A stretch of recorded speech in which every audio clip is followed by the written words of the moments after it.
Bien chers amis de Café Évangile, on vous dira, voilà, il est là-bas, ou bien voici, il est ici. N'y allez pas, n'y courez pas. En effet, comme l'éclair qui jaillit illumine l'horizon d'un bout à l'autre, ainsi le Fils de l'homme, quand son jour sera là. Mais auparavant, il faut qu'il souffre beaucoup et qu'il soit rejeté par cette génération. Bien chers amis, nous vivons dans la nuit, dans une nuit qui précède le jour. Nous sommes dans une constante nuit qui précède le jour. Le jour apparaîtra. Le jour apparaîtra quand le Christ reviendra dans sa gloire. Mais avant cela, chers amis, il faut qu'il souffre beaucoup, qu'il soit rejeté par cette génération. Bien-aimés dans le Seigneur, la passion du Christ n'est pas encore accomplie totalement. Jusqu'à ce que cela s'accomplisse dans la vie de chaque être humain, le sacrifice de celui qui est la tête. Je me réjouis maintenant dans mes souffrances pour vous, et ce qui manque aux souffrances du Christ, je l'achève en ma chair pour son corps, qui est l'Église, nous dit Saint Paul.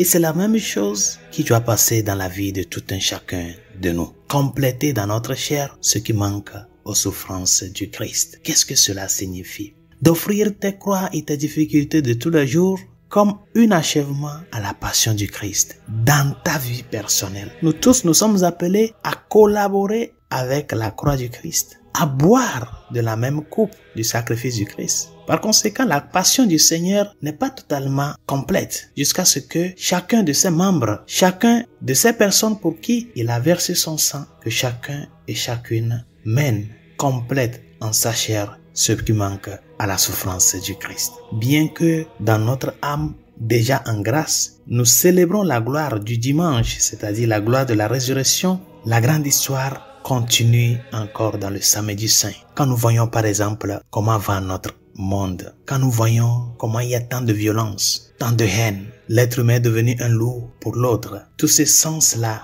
de détruire le prochain, des fois ça peut nous amener à penser comme si Dieu n'existe pas, comme si le mal a gagné. Le mal n'a pas gagné, chers amis. Des jours viendront où vous désirerez voir un seul des jours du Fils de l'homme et vous ne le verrez pas, dit le Seigneur. Ce n'est pas encore le temps de voir, parce que la nuit est très lourde. C'est le temps de croire.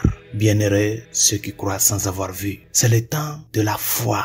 De qu'au milieu de la nuit, il y a quelqu'un qui nous accompagne. Il est là. Le mal n'a pas gagné. C'est lui qui apaise la nuit. C'est lui qui donne sens à cette nuit. Beaucoup de gens se demandent aujourd'hui où est Dieu? Et la réponse, ils doivent le trouver dans ce sourire-là du croyant.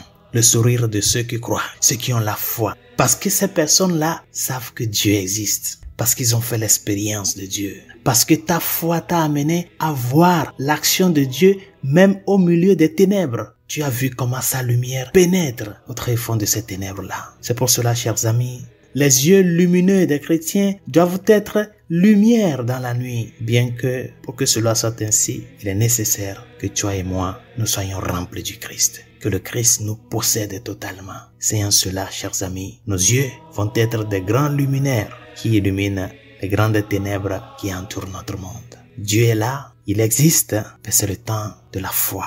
Il va se manifester totalement quand viendra la parousie. En cela, nous allons contempler dans sa grandeur et sa noblesse, son omnipotence, qui le contrôle tout, le meut tout et le donne sens à tout. Bonne journée. Dieu vous bénisse.